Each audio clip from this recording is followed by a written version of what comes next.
because we're in a right old mess, basically.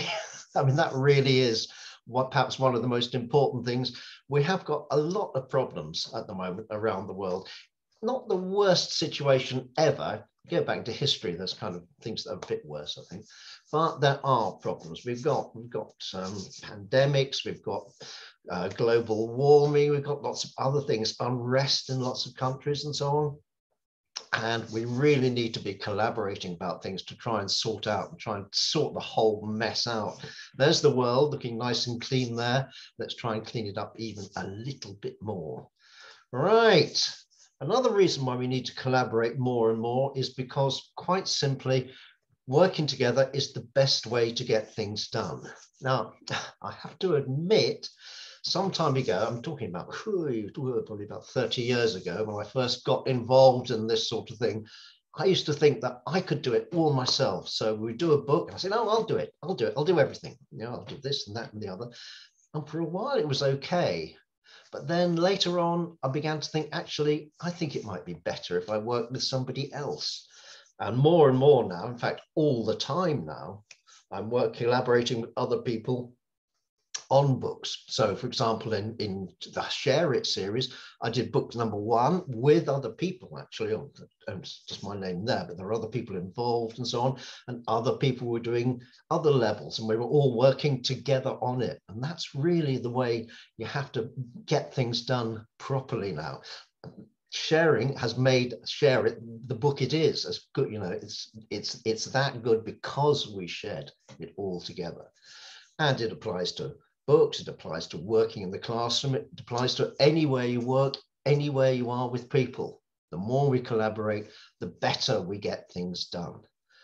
Right. Also, we can all help each other. It's not simply a question of I'll do it better if I work with other people. It's also about I can help other people to do their best possible job.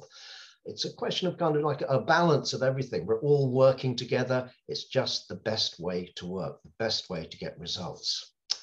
But let's look particularly at the students now. I've been talking about myself and us as teachers and so on. Now let's have a look at the students. Why do students need to work together more? Okay, right. So a little question for you. There's a missing word in each sentence. It's a vital skill for this is students, why students need to collaborate as well. It's a vital skill for something rather. They'll learn that helping each other is, and we don't know what. They'll learn that can help them, and that's leaders, followers, and everybody else needs to share, help others, and receive help.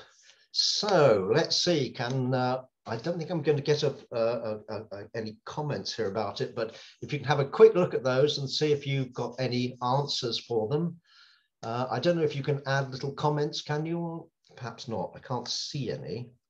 Not seeing an option for comments, but anyway, have a look at it. See what you think. Maybe you've managed to do it, maybe not. You can collaborate on this, of course, with other people and see if they can come up with it. Let's, in fact, jump on to the next bit and see what it is. Number 1, it's a vital skill for their future. And that is really, that is happening more and more and more. I've talked to various people who've gone for interviews for jobs and so on. And it used to be, I'm talking quite a long time ago, you went for an interview for a job and you just talked about how fantastic you were. Now it's kind of changed. People are more talking about how can you work with other people. It's not a question of we want one fantastic person. It's that we want lots of people who can work together as a team. So that's one thing. It's a vital skill, learning to collaborate and share things with other people. Right. Another thing that's very obvious once you get the hang of it is that students, they'll learn that helping each other is enjoyable. Because if you're just working on your own all the time, that's okay. I'm very happy working, but it's nice when you're working with other people. And if you learn how to enjoy working with other people, it really gets to be a good thing. Right.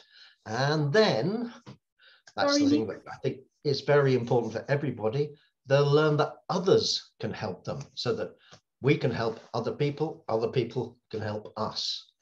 And I think most of all, the most important thing, everyone, that includes leaders and followers and everyone else, needs to share, help others, and to receive help. So I think, we tend to think somebody wants to be, I'm a leader, I don't need help from anybody.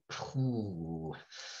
Might have been true in the past, but I think more and more now, you're a leader, you need help from everybody. I think if you're a leader or a follower, anything else, you need to share, you need to help others, you need to receive help in return. I think that's the basis we have for kind of actually getting out of this mess that we have at the moment.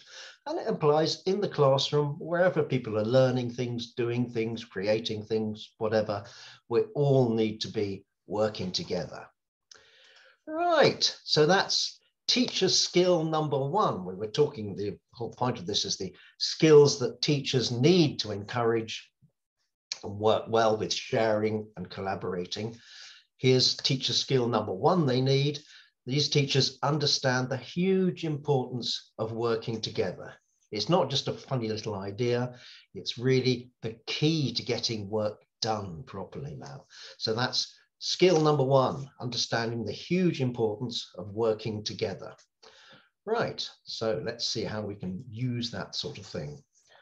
Today's agenda will be, these are the things we're going to be talking about, or I'll be talking about. Right, and the first thing we'll look at is activities for sharing. This is just to introduce the idea of sharing and what we can do in the classroom. In particular, these are examples from Share It. They would apply to others, but although I say it myself, I think the Share It ones are the best. So we'll look at some activities for sharing and how they can help. Then we'll look at the skills the teacher needs to set up these activities, because you can have great activities, but the most important thing for the teacher is to set up the activities so that they can actually get them working together. So we've got the next one, how the teacher can encourage students to share together and work together.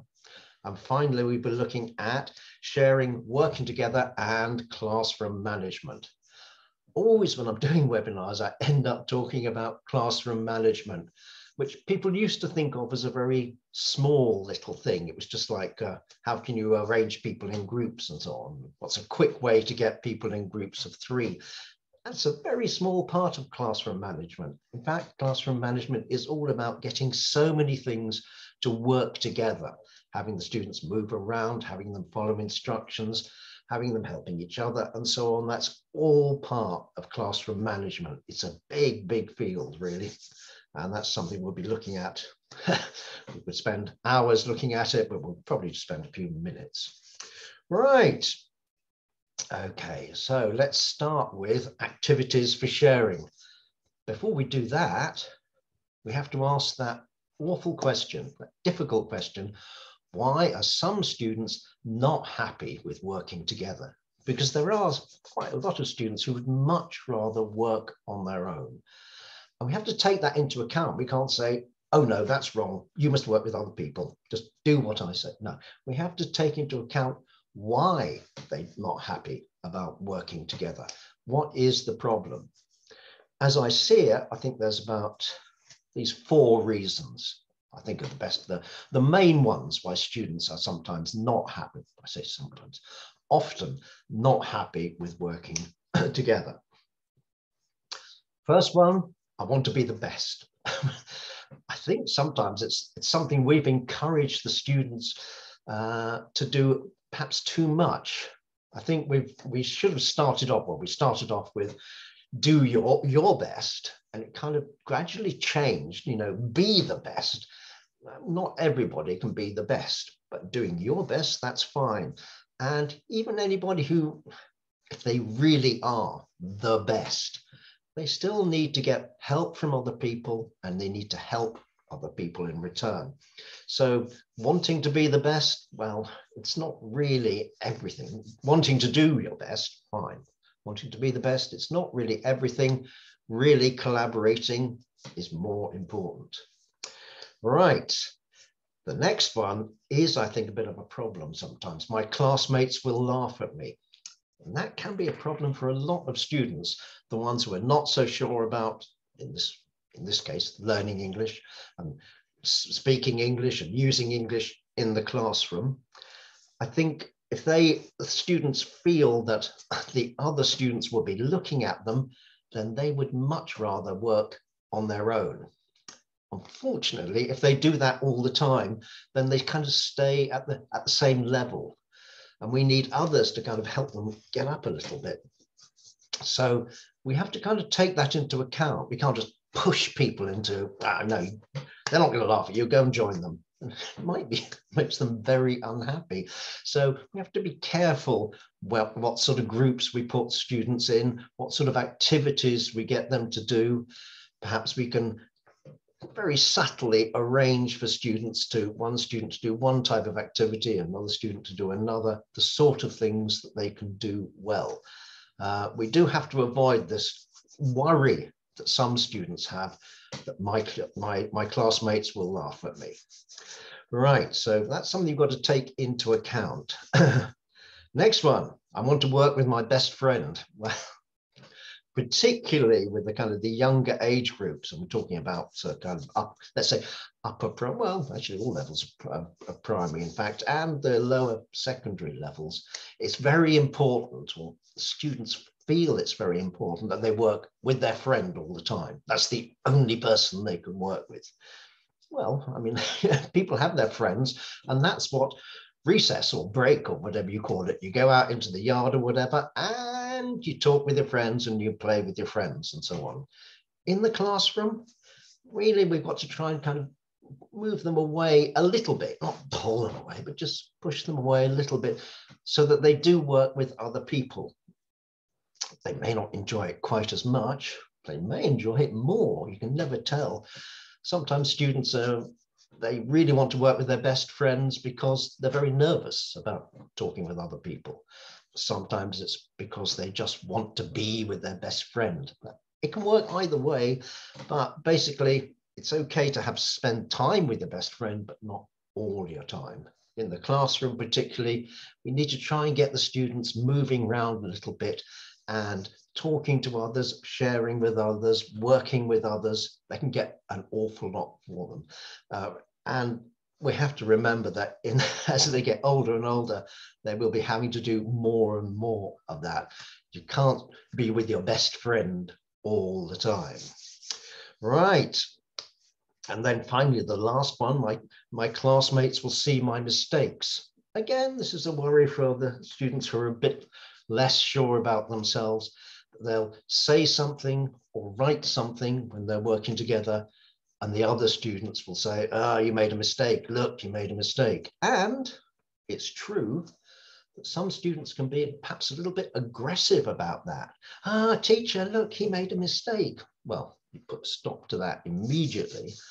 And you have to kind of get students to perhaps thinking that if somebody makes a mistake, you help them to get it right. Either the teacher helps them, or better, the other students help them. And you're not making a big thing of it. It's a little thing. You just say, okay, somebody made a mistake, whatever, yeah. Speak to another student. Can you help him? Can you correct it? Little things like that. Now, little things like that, gradually, bit by bit, will actually, by making it so the students aren't so worried about it, they feel kind of safe within the classroom, and these things will work out well for them. The more we do it, just subtly, quietly, the better the classroom becomes. So it does really work very well. It always takes time. That's the trouble. These things do take time. Right, so that's the problems we can have, the problems in attitude, let's say, we can have from the students. Let's have a look at some activities for sharing, okay? So, first of all, we're going to look at communicative activities. We always have this thing about communicative activities, which actually causes rather a lot of problems sometimes. So we'll look at that in detail. We're going to look at 3 types of activities for sharing, as you can see there. Communicative activities, reading short scripts together. Not many people, not many teachers really do that. I think that's a great shame. But we'll have a look at that. Very easy to set up, just a quick activities. And as we'll see, or as I hope I can say, there are a lot of ways that that can help the students who are not so happy about sharing. And then finally, it sounds a bit funny, this one for a classroom, open-ended chat. Well, it's open-ended, yes, but slightly controlled as well. The sort of activities that really get our students talking with each other. So we're going to look at each one of those bit by bit. Right, so there's the first one, which is all about communicative activities. As it says here, happily, they're all about sharing. That's true. I should say, just before we go on, you can see that picture there.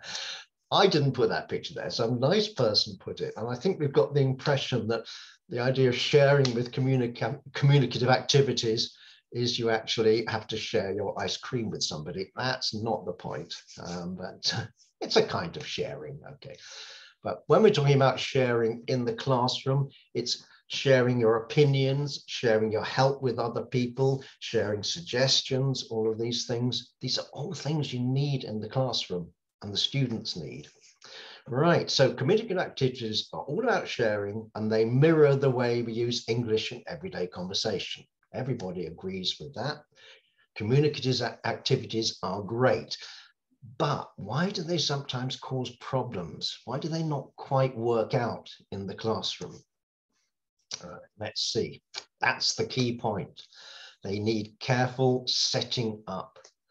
I think sometimes people just say, here's a communicative activity, and they say to the students, do this, do this, do this, do this. And then the students get a bit lost and it doesn't work and so on. You've really got to set up communicative activities in a very special way. Let's have a look at some ideas. Yes, let's go back actually. Right, I said need careful setting up. People often think that means giving students lots of instructions. So as I say, they stand up and talk and talk and talk, do this, do that, do the other. And then when you've done that, do that, and then do this, yeah, that's great. And that is not really, I think, a very effective way of helping the students to do an activity.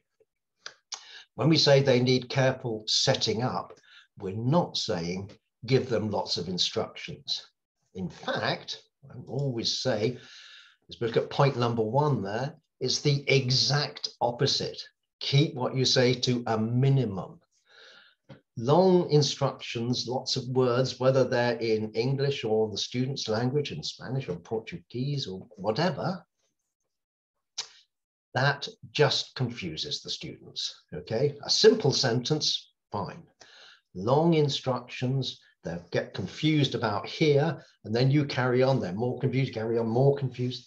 The more you say, the more they get confused.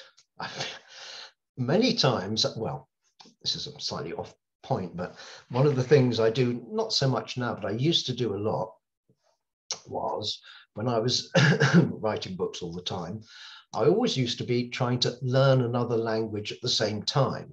You think, well, that's a crazy thing to do. It's not, because it makes you realize, and it's the same for teachers, it makes you realize how difficult it is to learn a language. I think we all have to, all of you will be speaking good English and so on. English is not so difficult for you now. And sometimes it's easy to forget how difficult it is for students who are just beginning to learn English, how difficult it is for them. And the great thing is, if you as a teacher or a textbook writer, whatever, actually start learning another language yourself, suddenly you realize how difficult it can be, how alarming it can be, how confusing it can be. And it's not as though I've learned lots of languages at all, but it's just a great way just to start off thinking, right, I'm going to learn a bit of Arabic. I did once, and various other languages. And you really, it all comes back to you, just how difficult, what it's like being a student, the things you don't like as a student, and things you do like as a student when you're learning a language. And one of the things that I found, and I think all people find when they're learning a language, is that long instructions from the student, from the teacher, don't help at all. They just confuse. If you can't really understand the language, then you don't want the teacher to say lots and lots of things because you don't understand it. What helps is number two, help two students, or however many you need, help two students to do the activity while the class watches. You can usually, I hope, find two students who are quite quick about things and they can do the activity of a typical collective activity. You can get the students can actually do that quite quickly. So you get those two students to demonstrate it to the class, and then the other students can actually see what they're supposed to be doing. Really, a demonstration is worth any number of words because it really is the way to get students to see how to do an activity. The other point, number three, it's a bit obvious, but students often don't do it, teachers rather, is circulate around the class during the activity. Because if you just set them to go talk to do an activity, and then you're up at the front all the time, quite quickly, some of the students, not all, some will actually, we hope a lot, will actually enjoy the activity and carry on doing it. Some will kind of just get a little bit away from the activity, and before you know it, they'll be, I don't know, just messing around with their books or kind of sticking a pencil in their friends, whatever, you know, that kind of thing, just annoying each other or just being a little bit disruptive. And gradually that can, well, not actually gradually, it does spread quite fast, and before you know it, the whole kind of activity is falling apart. And the way you need to stop that is keep on moving around, always moving around. Always spend time at the back of the class looking to the front, because then students won't know where you are. That makes them work. It's a bit of a problem because you can't force students to enjoy an activity. But if you give them fun activities, simple fun activities, you show a simple example of the activity and get them working and then make it clear that you're going round, then the students will be much more likely to do the activity well and for a longer length of time, because they don't have the opportunity to mess around and poke each other and whatever and that kind of stuff, which is disruptive. Yeah, bit by bit gets a bit disruptive. So I think it's mainly for setting up, it's those 2 points. Keep what you say to a minimum. I think some teachers really feel they have to explain things in detail. Really, it's not. Give a very simple explanation and then move on to point 2, set up an example. Right, like that, you've got the activity, a better chance of the activity working well. Let's have a look at some activities. Just a couple. These are from Share It, from the famous Share book, which has lots of communicative activities in it. And the big point there is that as they're all communicative activities, the students have got everything they need. You're not trying to imagine situations and so on. Every student's got the pages, they can pull them out, cut them up and so on. So here's one where you cut it up, actually, and that's an important thing when you're trying to set up an activity, to make sure the first stages, the early stages, go quickly. I don't know what your experience is, but my experience of students in any level of primary, we're talking more about SLATE, really pretty much at any level of primary, they can take an awful long time to just do simple kind of cutting up or doing things with paper. Now, an activity like this, the students will actually have, everyone from the Share book will have their own pages like this, and they will need to cut them up to make little cards. You need little cards for this. And it's really important that you're on top of the students, getting them to cut it up, because otherwise as I say, students can take quite a long time. You could even get them to cut it up before the class or whatever and say, next class, bring these, but cut them up first, whatever. Anyway, the point is they've got the cards. They'll have 9 cards, okay? Student A will have 9 cards. Student B will have 9 cards. Student A can choose one of his cards, and all they have to do is describe, sorry, whoops, I've gone back. Go back. Sorry. So there we got one student will pick up a card, okay, let's see what it is, okay, and then the other student will have to try and guess what it is, okay. Quite usefully, they've got little example conversations there, which I'd like to show. There we are, okay. So they can read the example. Student A, it has 3 heads. Is it robot 2? Yes, good job. Simple little thing. Basically, they're taking turns to guess what is on the card that the other student is seeing. Very simple activity, but you've got fun material. You've set it up very quickly. You've got them cutting quickly, reasonable speed.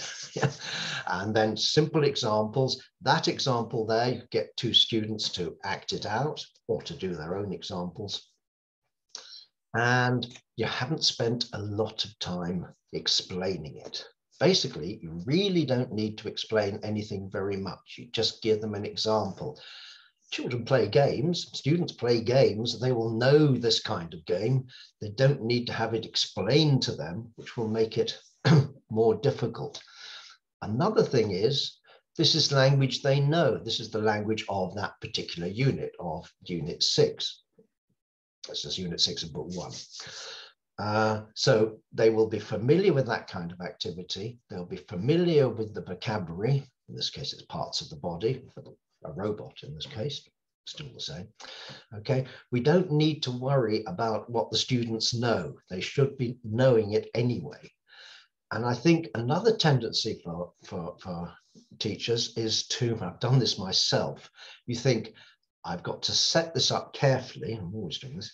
Set this up carefully. I must make sure they understand this. So I start putting up the cards and saying, okay, robot number 2, has he got 3? Has he got 6 eyes? Some students, yes, no, okay. Well, that's all right, just very briefly. But if you carry on for too long, you end up asking about 3 questions about every robot, which can easily happen before you realize it. Then the students are beginning to get a little bit bored with talking about robots. And they haven't really been talking about it. It's the teacher who's been talking about it. That's not really the idea. The teacher needs to get the students asking questions and answering them. So let's be very, very careful that we don't over talk an activity. Setting up is really important, but setting up is a very quick one. We don't need to start and give too many examples and too many explanations and so on.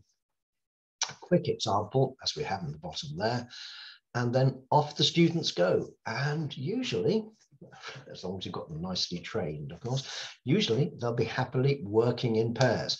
That's the great way of actually getting the students to work, to set up an activity and get them to work effectively.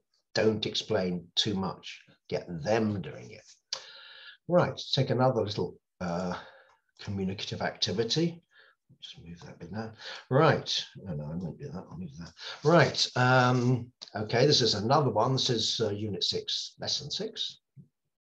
Okay, and this is another level. I can't remember what this would be about, Book 3, I think. This is comparatives and superlatives here. Okay, here's something we've got to be quite careful with again about how we set it up, because here there are 2 world fact files, and student A has one and student B has the other. They're all in the book, so everybody's got it. And they can look at the page or they can cut it out if they like or whatever.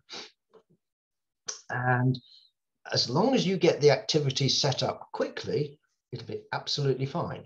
Yeah. Don't try and explain, just give an example. You can just say, all right, the Amazon River, wide, okay? And the question is, how, elicit it from them, how wide is the longest river? Okay, or how wide is the Amazon River? And some of the students will be able to answer because they've got the answer there. Okay, do it with another one on the other side. They get the idea that they're doing it. Now, if you spend too long doing this, if you go through every single one, yeah, say, okay, the Amazon River, where's the Amazon River, etc. And think, no, we don't need that. We don't need all that. Basically, we just need to give an example of how the students can do it. So don't get distracted with so many back information and let's go through every single word and make sure every student knows every word. That makes the students kind of a little bit restless. They actually want to do the activity, not to listen to the teacher talking about the words in the activity. Big distinction there we really need to think about, because if the teacher is talking about the activity all the time, a little bit too long, let's say, the teacher's doing that, the students get restless, and of course they'll start looking at each other's cards. You know, and one of them was saying, oh yeah, well, how big is that? Oh yeah, yeah, kind of actually adding it in while you're still explaining the activity. And that's not really very good, because you get, okay, right, off you go, get started. And they say, we're finished, because they've been messing around just looking at each other's ones. Not working. So again, it's really important with any kind of communicative activity to really concentrate on very quick instructions, demonstrations, and off they go. Otherwise, they'll be wandering around and they can't help it. Right. So there's teacher skill number 2 for working together, getting the students to work together and collaborating and sharing. These teachers, they can set up communicative activities quickly and clearly. It's really important. Forget massive detail and explaining and checking and so on. Do it. An example, boom, off they go. That's the way we learn. The students enjoy doing communicative activities. And of course, you then travel around, and if they're a bit stuck, if they don't get it, then you help those students and then move on to others and see. But generally speaking, the quicker you do it, the better the results are. Right, well, in my experience. Okay, now what about this one? This is one, as I say, is a great way of getting students to work together, reading short scripts. It's not something that actually we do very much, but I found it really useful. There's the 2 main points. Help students to use the language in a natural way. Sometimes they enjoy acting it out. And it gives the students confidence. They're just working, that's usually just in pairs. So you've got all different pairs around the classroom, and they're working with that. Ideally, we can move them around so they're working in different pairs, not always with their best friend or whatever. So you can move them around, get them talking. It's a simple activity, but it works really well for actually getting people to work together. Very often in primary classes, you have students who are in kind of little cliques all the time. And in fact, I think that was the theme of one of my speeches, my webinars last year, about how we have these little cliques where one student or one set of students don't really mix with the other set of students. Move them around and get them to work with scripts and so on. It's very nice. It's kind of fun, and it gives the students confidence. Let's just see about simple things, because very often these activities aren't provided in students' books. It's a great thing that you can introduce to the classroom using material in the students' books. Okay. So I did say that, well, I did mention that students should change partners, not always with their best friend, with others. Let's have a look at some of the activities. Oh, whoopee, we've got another thing from Share It. Okay, and here we're talking about the script. It can be the little rhyme down at the bottom, the chant, okay? Watermelons, watermelons, coconuts and pears, apples and oranges, well, you can share, etc. Okay, now they might well have done it as a chant as the whole class, which is good. It's great for learning vocabulary and so on. But the great thing about these doing it as little scripts is you can come back after. So you might go back to this page when you've been working on I don't know, like, part 5 or part 6 or part 7, easily. I know there's only up to 6. Anyway, so you can move back there and just go over this again. But now the students will be in pairs, and you could say, for example, okay, student 1, do an example, yeah.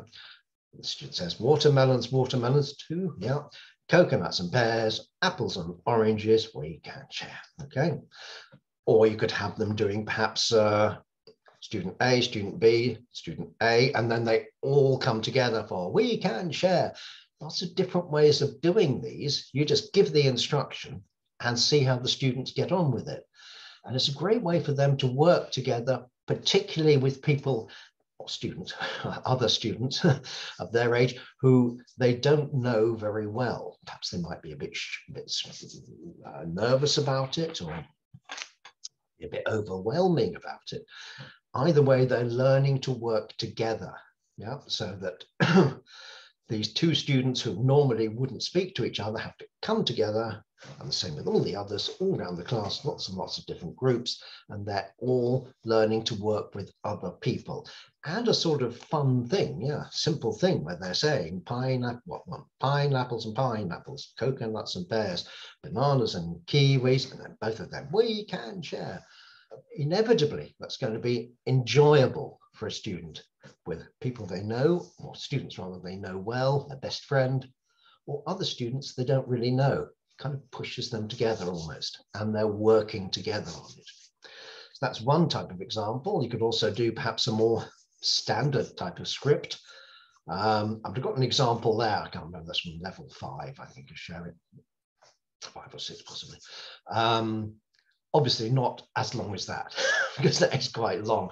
I think you'd need to cut out a little bit of it, okay? But you can just say, okay, do up to, you could actually cross it off and say up to the line 6 or something. And you're getting the students to work on that together. There, they can be working on other ideas, kind of like how people can say, for example, when Seb says, it smells delicious, now I'm hungry. He's not going to say, it smells delicious, now I'm hungry. No. Encourage him to use a bit of intonation and word like, it smells delicious, now I'm hungry, etc., etc. That kind of thing is another way of working together. It's a good way of getting a few laughs as well, kind of good laughs, fun laughs, because they're kind of acting things up. And this is a very simple activity, I say, which you can bring to the classroom, because it's not normally a classroom activity from a student's book. It's very quick, it's kind of fun. If you've got a few minutes left at the end of the class, you can set it up very quickly and have a little bit of the class at the end, and they'll all go away happily. And they've been working together. Right, moving on to another way of helping students to work together, sort of activities they can use, open-ended chat. Unfortunately, you can't just say, okay, everybody talk together, practice English, talk together. Great lot. We need to be a bit more guided than that. Right, it's real everyday use of the language, but we'll control it, and we can make use of another thing I'm always going on about, which is you've got really nice textbooks with fantastic pictures and so on, and we use them for one lesson and then we forget it. Now, if you've got, for example, we'll go to come back to that. If you've got examples like here, this is from Share It, book 1, koalas. Everybody loves koalas. I love koalas. Students love koalas. They're cute. Look how cute they are. They can be a bit difficult, actually. But anyway, looking like that, they're very cute, really good fun. Students like a page like that. Now, if you just follow the instructions in the book, they only see it once. That's it. Goodbye, koalas. Never again. They can come back and do the koalas, 2 or 3 classes later with something else. So, for example, as I say, the students need cues for what they're going to say. And here is a thing we could do. For example, that's the picture they're looking at on the 2 pages. And you would give them clues like this. Can they climb or fly? And the students will ask the students the questions to each other. Can koalas climb? Yes, they can. Can koalas fly? No, they can't. These can be on the board, all these little cues, and the students can kind of look up the cue and then ask each other questions. So this is actually a type of, as I say, open-ended chat, but we are kind of guiding it in a certain way to what they're talking about, okay? Some students might want to kind of carry on to more advanced things. They can be chatting about koalas, nothing else. Other students will just stick with that. That's fine, either way, but they're working together on something, necessarily helping each other and seeing something they enjoy for a second time. So we're making great use of the material and we're helping the students to actually simply use the language, yes, simply to talk to other students. So I have to be a little bit careful about keeping the cues very simple. But again, it's a great way just to change the pace of the class a little bit. Yeah, in the middle of the class, the end of the class, simple little activity like that with material they really, really like. All right. So that's another of the teacher's skills, that they use cues to help students, but not too much. We've got here some simple ideas of cues. This is for quite a low level. This is level 1, actually, where they've just seen can. And we're keeping it very, very simple so that they can jump around and do different questions there and still get useful language from it and still have fun asking about it. We don't want to get anything too involved, but we also don't want to give them the questions. We don't want to say, ask these questions. Can they climb? Can they fly? Do they eat? Do they sleep? Whatever. What do they eat? Where do they live? No, they have to try and put the questions together. You've got the simple little cues and they'll put the questions together. And it really makes students feel that they can actually do something with the language. They can use it. Yeah, it's a great feeling for them. This activity can really help the students, and you can see the difference in the way they talk. Right, now I'm getting a bit worried that we're zooming ahead. We're not zooming, time is zooming ahead, and we haven't really got everywhere. But anyway, all right. We got up to teacher skills number 3. That was the last one, about how we use cues to get students to speak. Next one is a big one. Right. What do you want your students to be? Right. Well, easy enough, you say. Oh, I want my students to be enthusiastic and polite and friendly and positive and helpful. Obviously, that's what you want the students to be. How can you actually get them like that? There's no point in you saying, right, I want you to be enthusiastic. Oh, that's not my... I want you to be enthusiastic. Yeah, okay. Yeah, there's only one way that you can really encourage students to be enthusiastic and polite and friendly and positive and helpful, sharing and everything. The way to do that, I'm afraid it's difficult. Every teacher has got to do it, though. You can't tell students to do that. Be polite, be friendly, be positive. Okay, there's only one way to do it. You must be all those things. Yeah, if you want your students to be polite, you must be polite to them. If you want your students to be friendly, you must be friendly to them. If you be helpful, you must be helpful. These things are almost obvious that you've got to be these things, but are you like that all the time? Are you enthusiastic? You know, after an exhausting load of classes, last class of the day, oh, just do that activity. I can't. Because if you do that, then the other students will be like that. Kind of students follow the teacher quite often, okay? You say, oh, do that activity. Come on, I don't know what the answer is. Well, let me do that. But, you're getting exhausted and so on, but you want the students to be positive. Difficult, I feel, very difficult. All of these things, if you want the students to be that, then you must be that. And it's not easy. You must be all those things. As I say, you must be enthusiastic and polite and friendly and positive and helpful. And obviously it's obvious, but also it's actually really, really quite difficult to be all of those things.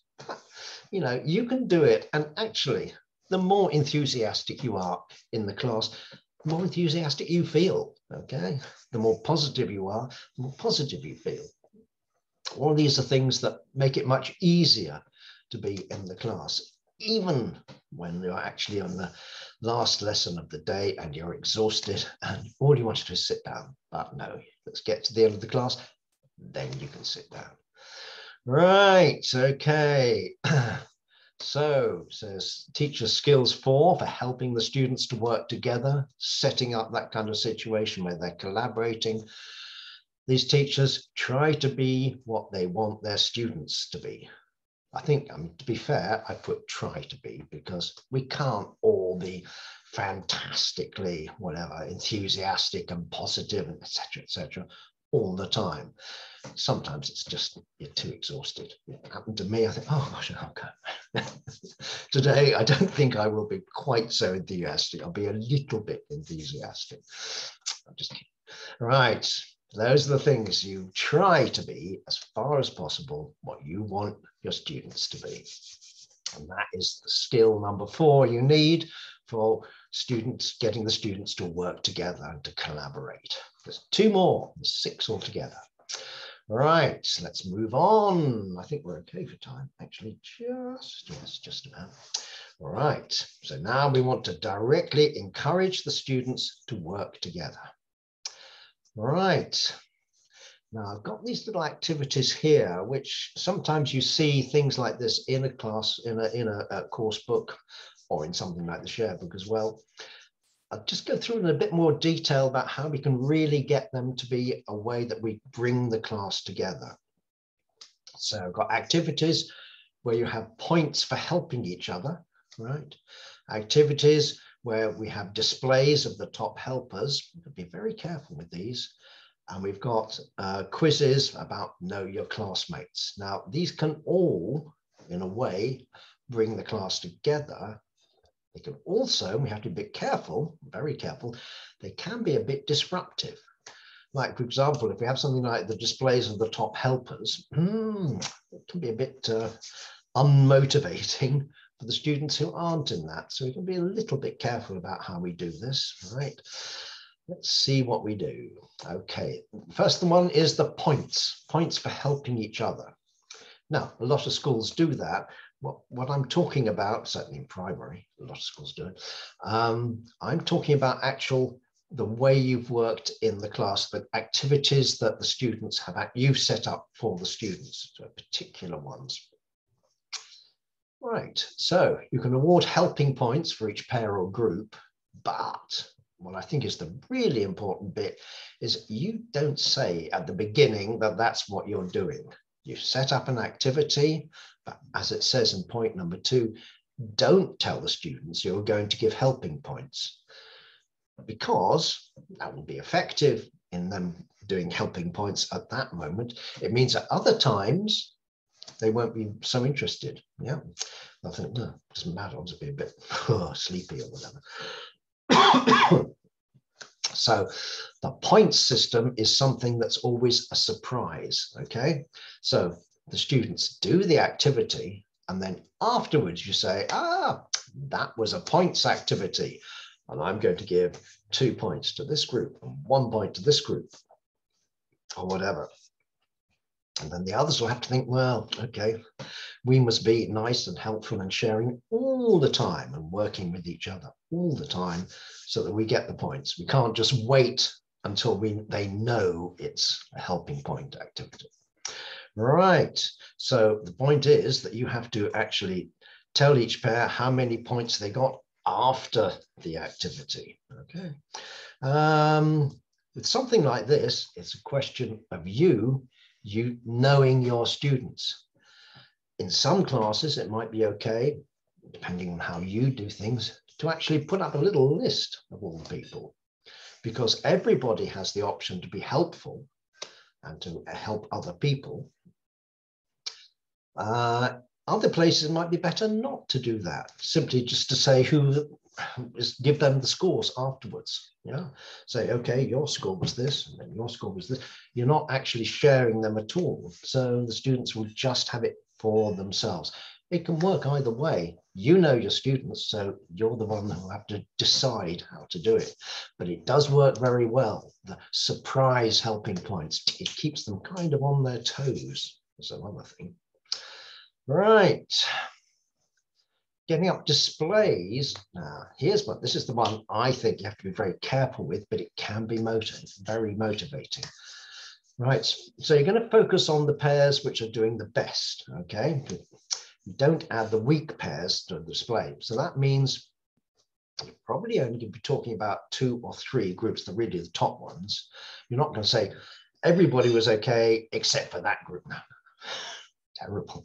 No, you can choose 2 or 3 or perhaps just 1 of the best ones, and the rest they'll just have to try harder next time or ask for more help next time or whatever. Right. And to make it absolutely clear, you don't want to award extra the exact points. Yeah? That's not the point. You simply want to congratulate all the ones who did the job very well, or the top ones who did the job very well. So it would look something like that. We would know from that that Luke and Matt did it well, and Sophia and Eric did it well, and Tanya and Emma did it well. We don't really want to say, well, you know, actually Sophia and Eric were the best, and Tanya and Emma, well, they were okay, but not so. No. We just put those 3, they were 3 good ones. And then after that, there are others who didn't get a star this time. I'll get a star another time, but it's not a question of saying, I want to get as many points as Tanya and Emma or whatever. It's just a question of being recognized. But to be recognized, you've got to be producing good work. And that means either getting things done or simply asking other people for help. It's a great way of getting other people to ask for help and no one wants to give them help. Right. Then quizzes. Now, this one is slightly complicated, but I've used it and it's great. It really does work well. Right. So know your classmates' quizzes. Because very often, again, we're trying to bring the groups together so that they're all working together, different ones at different times. So sometimes students will know their best friend and the little group very well, and the other students, no. Right, so this is a kind of activity where we actually try to work together so the students are coming together. Right. So the idea is that you give the students little surveys every now and then to complete about themselves, but you're just asking them to write the answers in the class, not to show anybody. You just write them and you collect them. And then you use the information for quizzes a week or 2 later. Right, so what you do, using questions like this: how many brothers do you have? How many sisters do you have? What pets do you have? What month is your birthday in? Etc., etc., etc. Right, so you would perhaps take 4 of those questions. It's not a huge thing. Take 4 of those questions, ask the students, they write the answers and give them to you, okay? And then they're going to be told that they will be asked questions about that, perhaps in a week's time. Now, they don't know the answers, do they? Only thing they can do is talk to everybody in the class, all the other students, and say, how many brothers do you have? Okay, try and remember that. Yeah. How many sisters do you have? What pets do you have? Etc., etc. The students are having to find out in that week, find out what the answers are. So that then you don't tell them when the quiz will be. You don't let the students see the other answers at all. Now you collect the answers, first of all, and then a week later, or whatever, not more than a week, I'll talk about that in a minute, right? You ask questions like this: what's Laura's favorite color? And we hope that you have had time, well, you ask questions that whatever the ones you asked here. So if you'd asked, what's your favorite color? What's your favorite music? What's your favorite book? Then a week later, you could say, right, what is Laura's favorite color? If they went and talked to other students, they'll know the answer, or if they can remember it as well. If they didn't talk to other students, they won't. So they'll be kind of like a little bit, no, next time we need to actually ask people, what pet does David have? You might know the answer, that's fine. You might have found out the answer in the last week, or you might not know the answer because you didn't ask questions. So it's encouraging students, if they don't know the answers, to actually go and ask people, and then a week later, they will have the answers. So it's a slightly complex thing. Just go through it again very quickly. So you give some questions to students, and each student writes the answers. Okay, and you you take those questions. So you've got the answers rather. You collect them, right? And then in that time, those students will have to find out the answers. So if you have asked, let's say, to the students, what's your favorite book, what's your favorite film, and what's your favorite food? And they've written the answers, you've collected them in. And then they know the text. There'll be a question soon, in about a week. They, in that week, ask everybody the questions. What's your favorite book? Okay, I'll try and remember. So what's your favorite film? What's your favorite food? Just for those questions. And then after the week or whatever, you ask the whole class, and they have to try and remember the answers. And you can see who's got the best answers and so on. Really encourages students to actually, well, various things, to actually work together, to actually get involved with other students, avoid these little cliques and so on. And quite often students can actually think, oh, well, this person, I quite like him, actually, or him or her or whatever. Yeah, people they didn't normally get up close, didn't get friendly with, suddenly think, oh, well, nice enough person, whatever. Whether they like them or not, that's not the main thing. The main thing is getting them to work together. That way they learn to like each other and help each other. Right, okay. I don't know if there are still people, oh gosh, we've even lost time. If there are still people teaching online, but if there are, I don't know if what the situation is in your countries, but if you are teaching online, then you can just do that. You can ask the questions and do it. They can all do it online the next week. So that works just as well. Right. And then finally, very quickly, because we've actually gone past the time, how can we keep students on their toes? Kind of all the time they're thinking, they're not dozing, they're thinking and thinking. Right, there's 3 little ways of doing it I find effective. Unusual ways of choosing pairs and groups. Add a surprise from time to time and make it fun. Let's quickly look at that.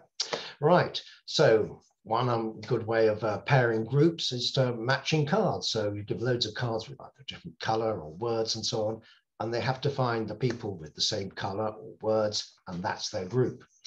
Okay, we had surprise from time to time. You can use out birthdays or whatever in alphabetical order to see if they can actually do something like that. It's just a surprise, something completely different. Right, and what's the other one? Whoops, make it fun. This one I really like. It's a very simple thing. If you've got like little instructions you've written out or whatever, or a piece of information that's going to be part of a game, you put it on Post-its under the desk. So the students don't know it's actually there under the desk. And then you suddenly say, okay, have a look under your desk. And they go underneath, there's the answer. And it's fantastic. That's really nice because it's kind of like being a secret thing that's been under the class, under the desk all the time. Make sure you put the Post-its up properly, because otherwise they drop out during the lesson. So you want to make sure you press them really hard. And you've got to do it when the students aren't there, of course. That's sometimes a bit difficult. Right, but it can be done. It works well. So it's just 3 quick ways of doing things. Let's try adding a surprise. As I said, it's an old picture, but I still do it. I love using inflatables. It's fantastic. They have so much fun with them.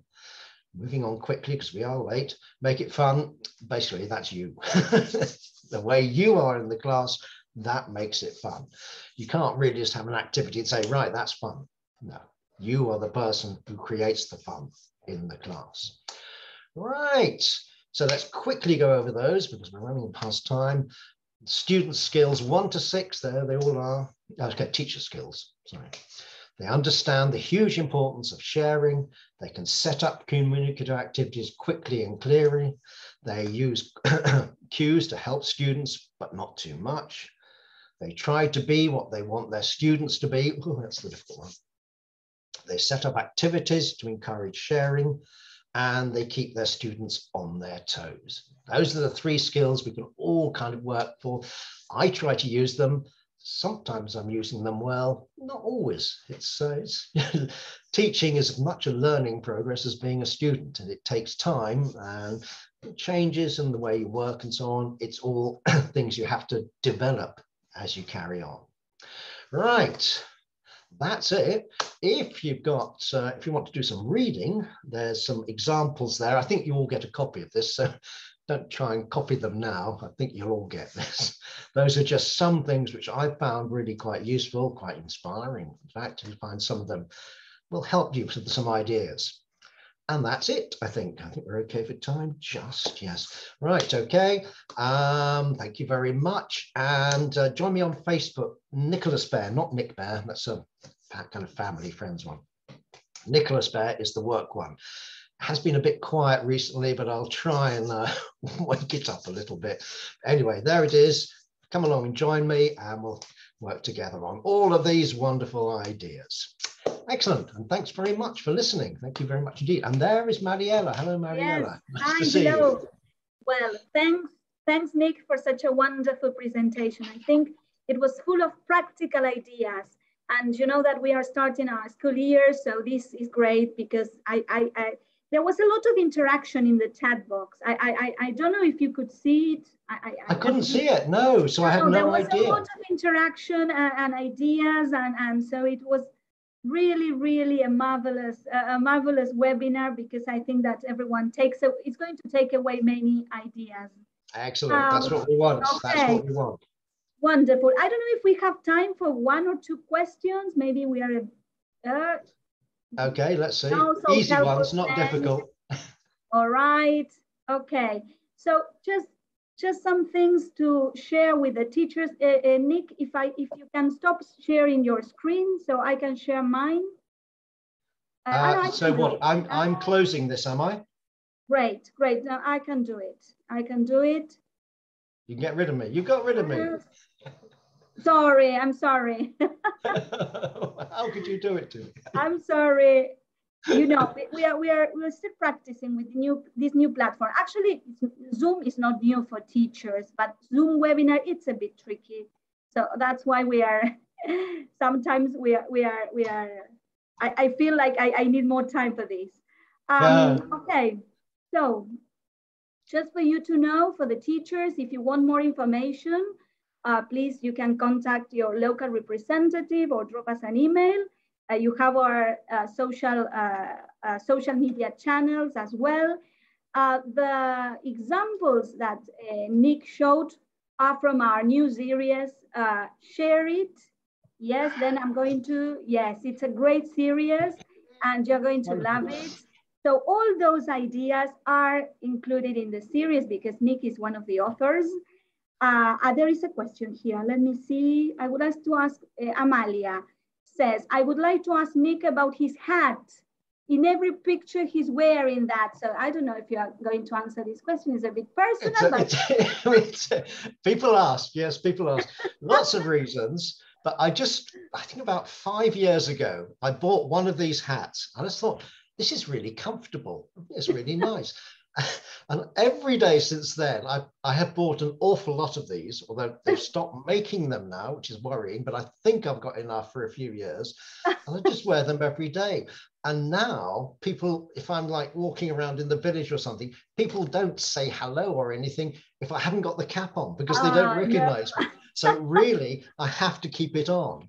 And if I did a talk without the cap on, everyone would be saying, funny, he looks like Nick Beare, but Nick Beare always wears a cap. So now this is stuck. It's just there all the time.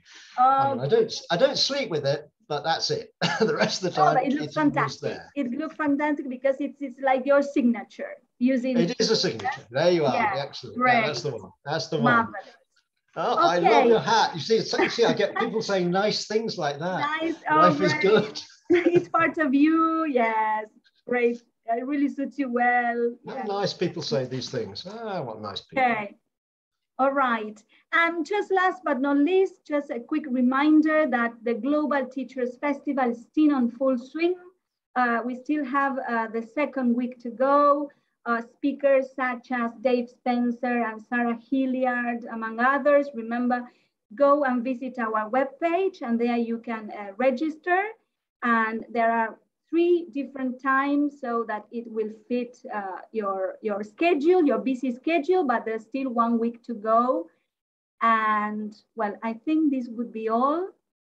Thank you very much again for being here. Well, thank you, and thanks to everybody. Thanks, Nick. It was wonderful. Great to see you. Wonderful presentation and webinar, yes. And I hope to see you soon again, see you all again. And maybe, why not, visiting us to Argentina? Let's cross our fingers. Wonderful. Things will improve. Well, they will have to, yes. Yes, we just have to work together. There you are. Exactly. Okay, so let's call it a morning. And thanks again, everyone, for being here. Okay, right. Yes? Okay, bye-bye, everyone. Thank you. Bye-bye. Thank you, everyone.